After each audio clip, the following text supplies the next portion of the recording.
Hey everybody, welcome back to my channel. My name is Zara and today I am going to be doing a review of The Buffalo Hunter Hunter by Stephen Graham Jones. Now this is an author that I have been very curious about for some time because his books I think really give us insight into a part of the world and part of a certain group of people's history that is often very underrepresented in literature and also other forms of art. I'll dive a little bit deeper into that a little bit later on, but overall I thought this was a very, very solid book. This is a classic example of a book that earned my respect deeply, but it wasn't necessarily the most enjoyable read all the time, which isn't a necessary condition for me to enjoy a book, but I think overall it did hinder my experience, and I'll talk a little bit more about that later on. As usual, I will break it down in terms of writing style, tone, pacing, characters and themes, and there will be no spoilers. So now let's jump in. Let's talk about narrative style first. And The Buffalo Hunter Hunter uses a very layered, almost mosaic style of writing. You're not reading a straightforward plot. We are moving through a diary that has been found, and it is following a pastor's transcription and academic commentary of past events. It is a story within a story within a story, which is constantly shifting our vantage point as the reader between cultural memory and personal confession. This style of writing I think is very unique, and I also think it is very, very hard to do because you have to make sure that you pay attention to all of the pieces that are, hopefully eventually going to join up by the end of the book. And I have to say, I think Graham Jones does actually a very good job of achieving that goal. It also makes the book feel like it is a recovered artifact, which is something that I actually personally very enjoy. But as a result of that, this is not the sort of book that you can casually read. The switches in voice demand our attention, but the upside of that is that it also builds an authenticity that really kept me thinking long after I actually put the book down. And this is something that I really respect about the book. It is also something that I enjoyed in the book, but as I'll come on to later on, it is something that I did also struggle with in places. Before we do that, let's talk a little bit about tone and atmosphere. Now, this is a horror book, and I actually didn't know that when I started reading this book. And it's not a horror book that necessarily jumps out and scares you.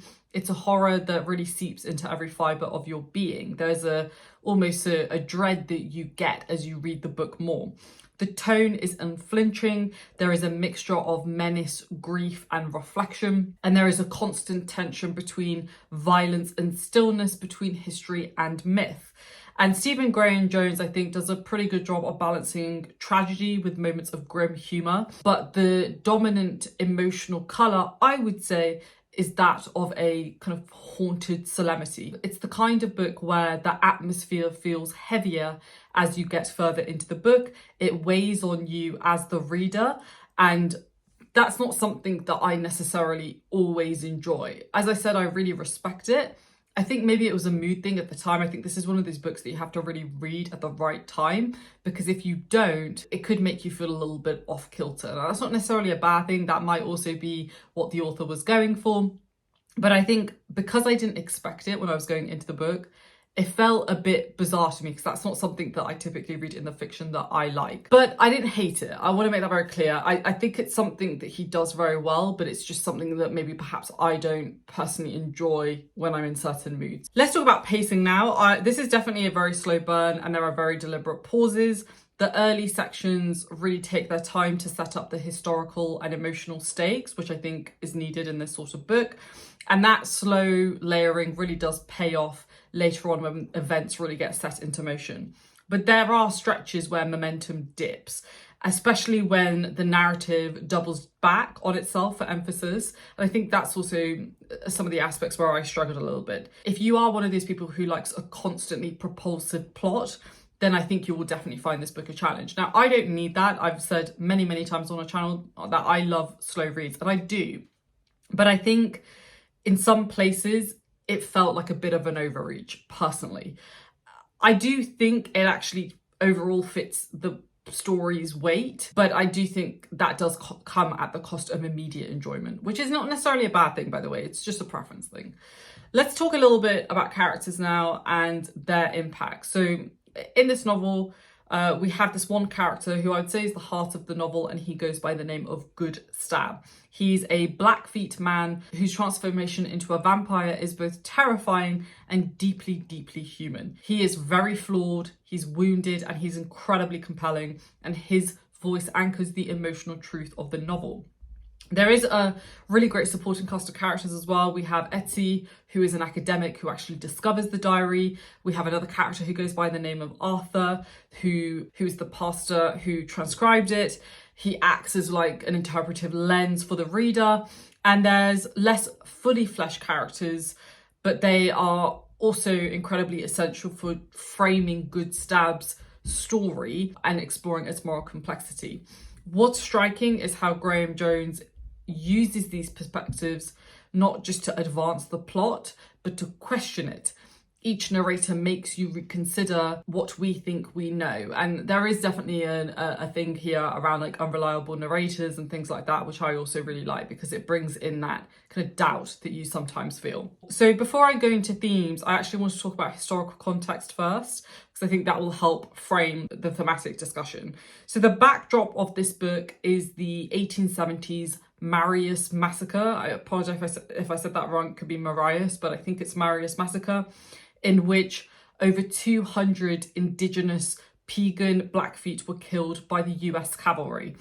This isn't just an imagined up story, it's the wound that the whole novel grows from. And we'll come on to Jones a little bit more in a second, but he also incorporates the ecological destruction caused by the buffalo hunts. And the real villains aren't necessarily just the supernatural elements or the vampires, but the historical forces, greed, colonization, and environmental destruction that reshape a world and an entire people. The blending of vampire myth, I think, works really well because that fusion with true historical atrocity creates a kind of double horror. You have one that is imagined, and then you have one that is actually based on real events and that is all too real. What is great is that this author refuses to let the latter be forgotten. And I think that's incredibly important, especially as we are seeing history being rewritten in front of our very eyes in many countries in the world today. Let's talk a little bit about Stephen Graham Jones, and then I'll go on to themes.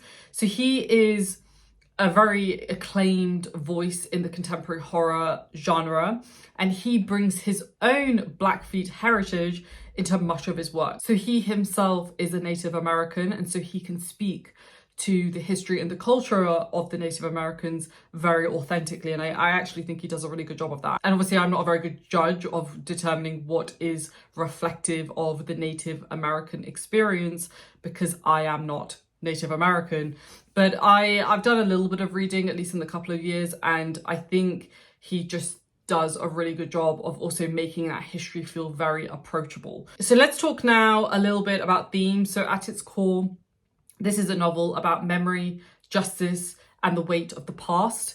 And in terms of memory, you know, the found diary structure mirrors how history itself is pieced together from fragments. The piece around justice and revenge, vampire motif becomes a metaphor for cycles of violence, feeding on what destroyed you, but never being able to escape its hunger, which I think really feeds into the whole idea of like generational trauma as well, which I'm going to do a video actually on books about generational trauma, which I think many of you will find interesting. So watch this space for that in the next couple of weeks. And then as a natural extension of that, there is a piece around survival and identity. Good Stab's existence is shaped by both cultural heritage and monstrous transformation, raising questions about what's preserved and what's lost through survival. The horror here isn't just supernatural violence, it's in the persistence of wounds across generations. Overall, I gave this book a 4 stars. Initially, I gave it a 3.5, but I actually think that's a little bit unfair because I do think this is a remarkable piece of literature. It's just not necessarily one that I enjoyed. So that's what I mean when I say I respect this book more than I necessarily enjoyed it. It is a brilliant, important piece of fiction, and I respect its craftsmanship, its historical grounding, and thematic ambition. But the pacing and the density of this book made it less enjoyable for me, to be completely honest. And I do think that could partially be because of my mood. So I will just caveat that very clearly here. It's a book that I actually read quite quickly because I was very curious about what was going to happen. But at the same time, it wasn't the easiest read, which is okay. And I think it's good to read books that are hard and that take us out of our comfort zone. If you're looking for a horror book that is very thoughtful and it's anchored in actual history and it has a lot of emotional weight, then I think this is a book that you will really enjoy. However, do not expect a fast-paced book that's going to keep you up at night necessarily. Like, I just don't think it's that. There are definitely scenes where that does happen, but that is not what this book is trying to do. And I don't think people should have that expectation going into the book too. Otherwise, you're just going to set yourself up for failure. I think if you go into it with the expectation that it is very much a slow burn, it's very much about kind of learning this incredible history that everybody should learn about, and taking your time with the characters as they kind of rediscover what it is that they are also looking for.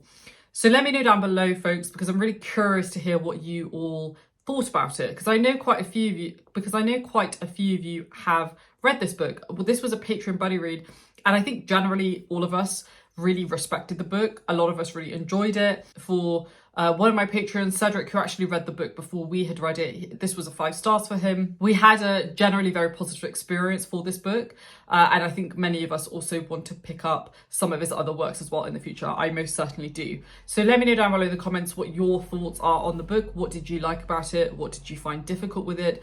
Let me know as well if you have any questions, and we'll be sure to answer them down below. Thanks for watching, folks. If you like this video, please do give it a thumbs up, and I will see you in my next one. Thanks for watching. Stay safe, take care, and I'll see you very, very soon.